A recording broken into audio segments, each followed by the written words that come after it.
बिस्मिल्लाहिर्रहमानिर्रहीम, अस्सलाम वालेकुम, नमस्कार, सत श्री अकाल एंड गुड इवनिंग दोस्तों। कैसे हैं आप? आई डू होप आप सब अच्छे होंगे जी। आज का जो टॉपिक है ये बड़ा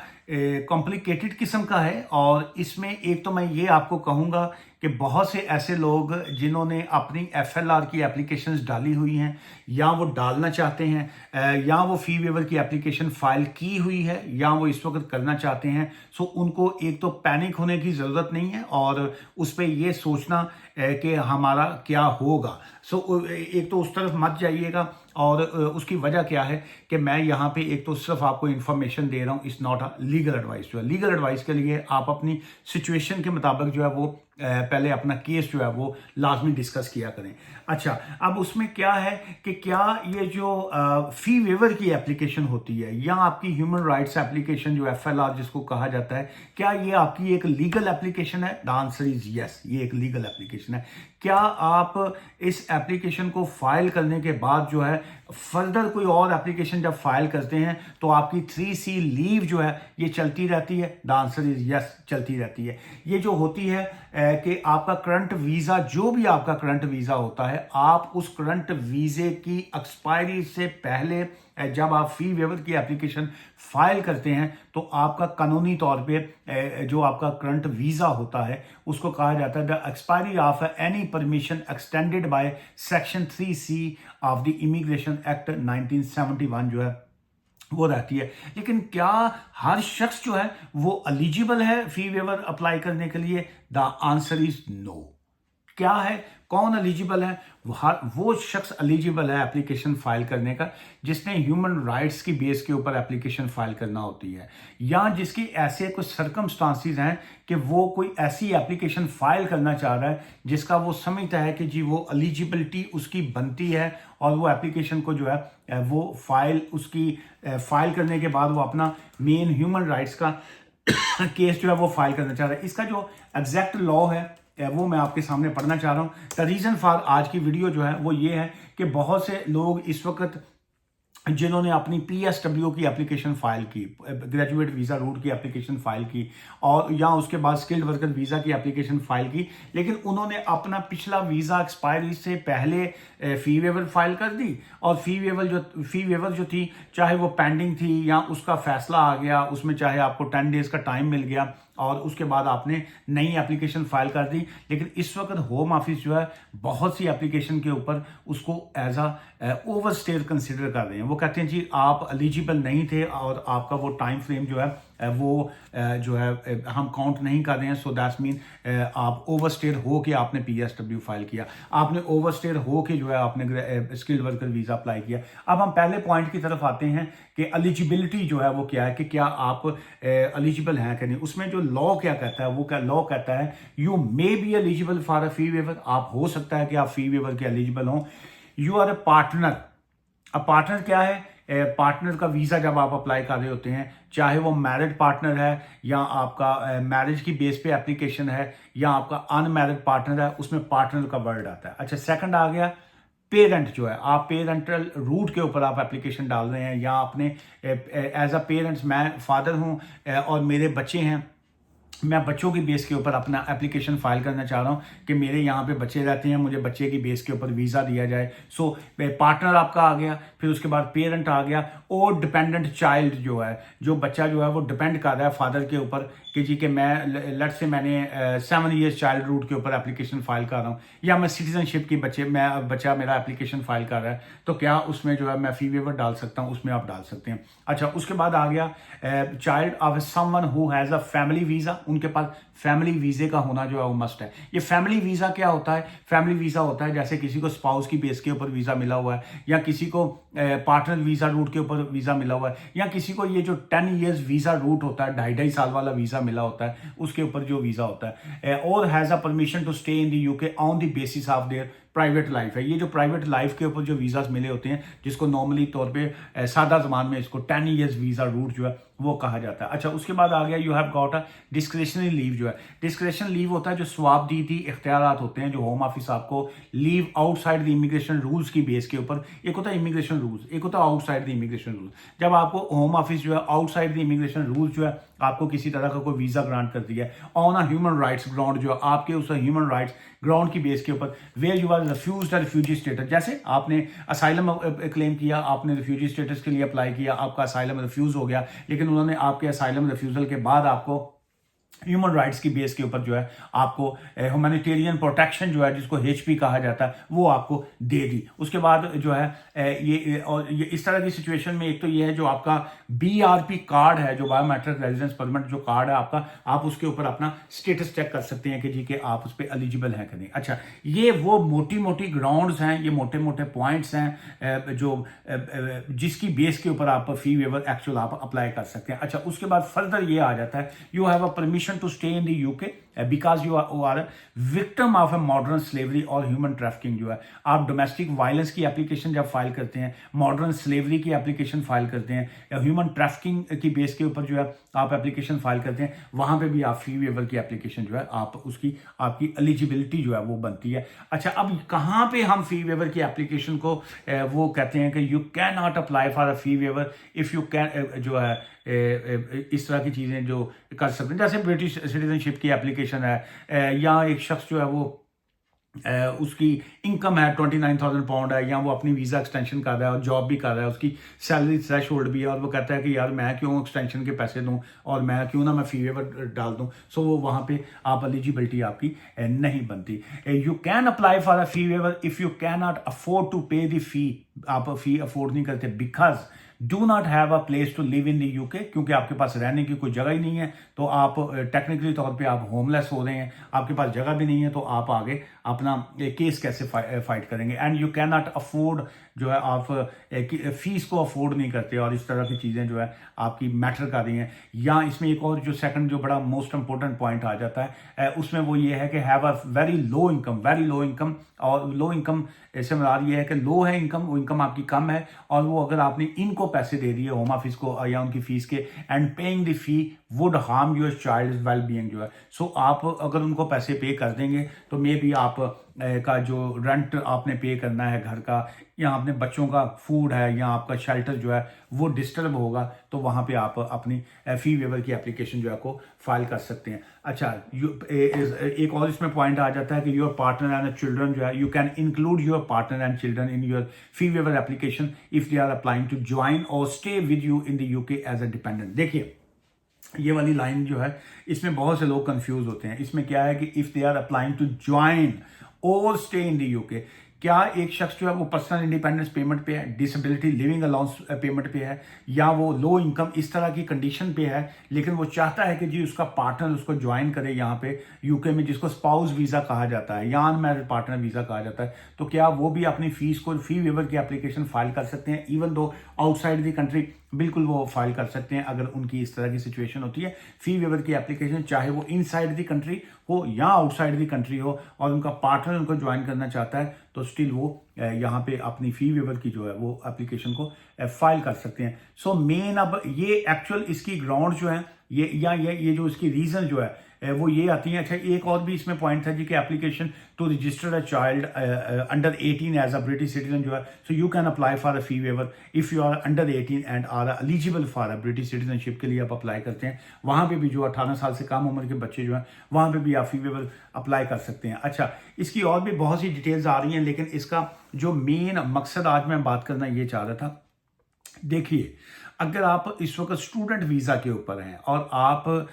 का वीज़े का टाइम जो है लेट्स से 15 डेज रह गया है, 15 दिन है या आपके और इस तरह के सर्कमस्टांसिस हैं, तो उसमें अपने वीज़ा स्टेटस को जो है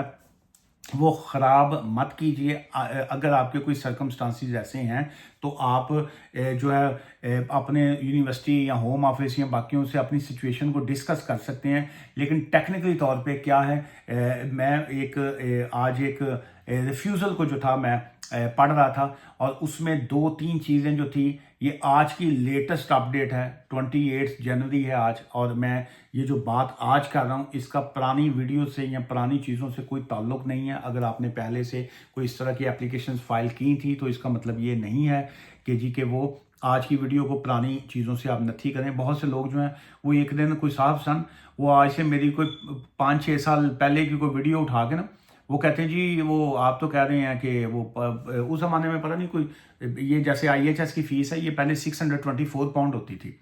और अभी इन्होंने पिछले साल से ये इन्होंने 1035 की। तो ये किसी ज़माने में ये पता नहीं वो 5-6 साल पुरानी वीडियो थी, पता नहीं 200-250 पाउंड होती थी फीस। वो मैंने बताया कहते जी वो आपने कहा जी वो फीस 1035 है। वो फ़ोन पे उन्होंने एडवाइस ली, मैंने कहा 1035 पाउंड है IHS की 1 साल की फीस। वो पुरानी कोई मेरी कोई 6-7 साल पुरानी वीडियो को कढ़ के ना जिहदे मैं बड़ा पप्पू जिहा लग रहा था, मैं आप ही नहीं पहचाने अपने आप वीडियो देख के ना, मैं ओए ऐ कौन है, फिर मैं कहा तो मैं ही हाँ। अच्छा वो कहते हैं जी वो उसमें तो आपने कहा था 150-200 पाउंड फीस है, तो अभी ये सारी हो गई। मैं कहा भाईजान डेट पढ़ना भी मेरी जिम्मेदारी, डेट तो आप पढ़ लें, खुदा का नाम है, पता नहीं बड़ी 2016-17 की वीडियो थी। एनीवे सो जिस दिन वीडियो जो आती है उस दिन का कानून होता है, पिछली पुरानी चीज़ों पर आप मत जाया करें। अच्छा जो एक रिफ्यूज़ल आई है जी उसमें होम ऑफिस ने ये कहा है कि you submitted a fee waiver application on so and so date. अब जब फी वेवर की एप्लीकेशन फाइल की थी उन्होंने अपना स्टूडेंट वीज़ा एक्सपायर होने से पहले उन्होंने फी वेवर की। कानूनी तौर पे वो उनके ज़हन में ये था कि जी उनका जो स्टेटस है वो कंटिन्यूसली लीगल चल रहा है क्योंकि उन्होंने वीज़ा एक्सपायरी से पहले फी वेवर फाइल कर दी। अब उसके बाद उन्होंने 2-3 महीने वेट किया और उसके बाद उनका जो स्किल्ड वर्कर वीज़ा की एप्लीकेशन थी या उनका PSW था, जो भी उनकी एप्लीकेशन थी वो उन्होंने फाइल की। लेकिन होम ऑफिस ने कहा कि आपका एक्चुअल वीज़ा जो फलां डेट को ख़त्म हो रहा था और उसके बाद आपने ये जो फी वेवर की एप्लीकेशन फाइल की, हम in the line with the published guidance, line with the published guidance. ये पब्लिश्ड गाइडेंस क्या है, ये एक बड़ा अहम चीज़ जो आपको अंडरस्टैंड करना होगी। पब्लिश्ड गाइडेंस वो है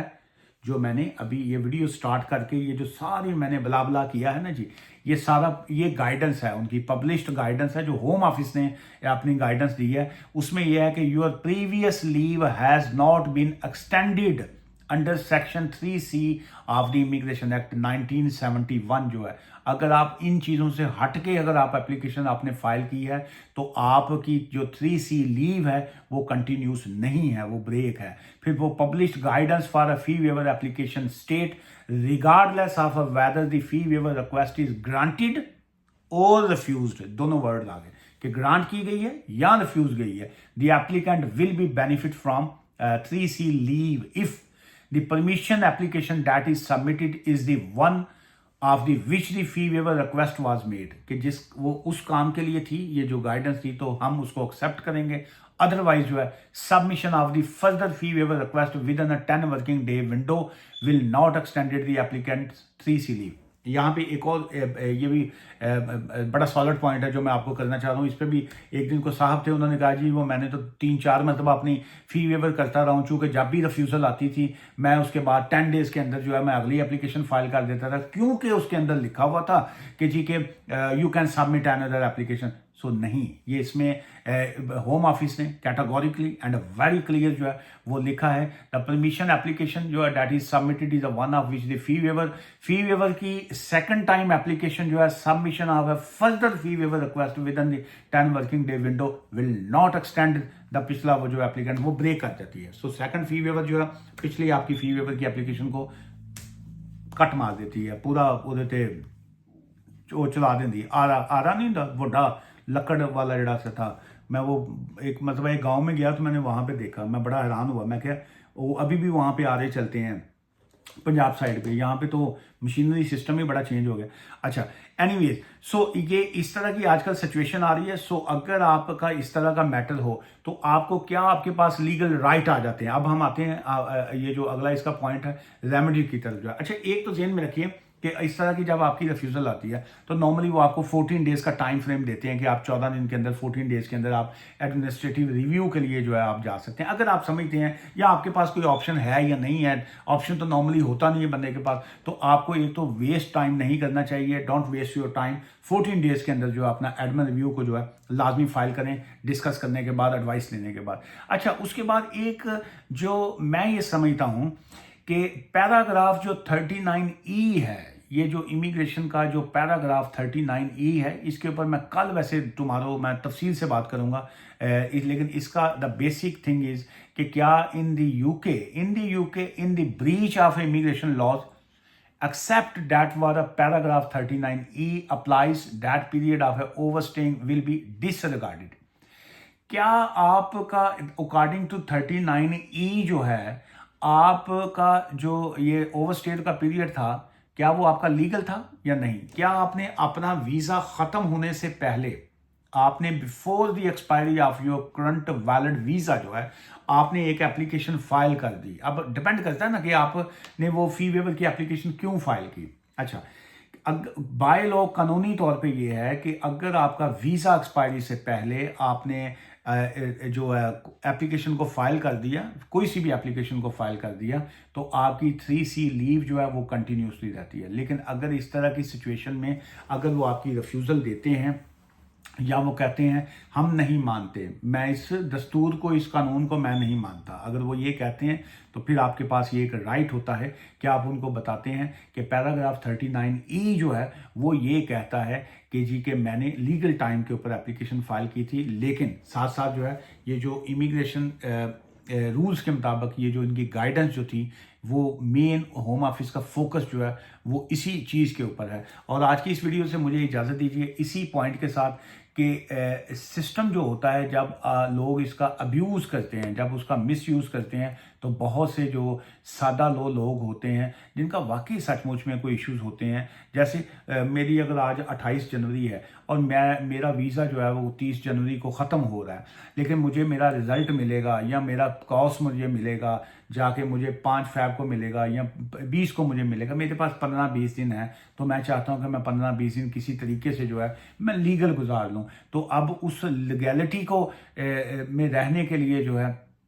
ये शायद वो आपका एक लीगल राइट बनता है कि आप किसी तरीके से होम ऑफिस को या यूनिवर्सिटीज़ को एडवोकेसी करते हुए कुछ चीज़ें सेटल डाउन कर सकते। लेकिन अब बहुत से लोग ऐसे हैं जो आए जिन्होंने यूनिवर्सिटी भी मुकम्मल नहीं की, फीसें भी उनकी पे नहीं की, किसी तरह का कुछ नहीं किया, लेकिन सिस्टम में खिलवाड़ कर दिया, पूरे का पूरा सिस्टम को सत्यानाश कर दिया इन्होंने जो है कोई ना कोई जो है डमी किस्म के केस फाइल करके, डमी किस्म के। हाँ, अगर किसी का जेन्युइन केस है बिल्कुल फाइल कीजिए, चाहे वो फी वेवर है, चाहे ह्यूमन राइट्स है, चाहे आपका असाइलम है, जेन्युइन है अगर, लेकिन बेतुका नहीं, मक्खी से मक्खी नहीं मारनी। बहुत से एप्लीकेशनें ऐसी हैं, यकीन करें वो सेम स्टोरी सारी सेम होती है, लेकिन ऊपर से टाइटल नाम चेंज है, मेरा नाम उठाया, आपका लिख दिया, आपका रिमूव किया, किसी और का लिख दिया, नीचे सारी स्टोरी जो है वो सबकी सेम लिखी हुई है। सो वो जो है उनको वो कहते हैं ना कि होम ऑफिस वाले जो है वो तो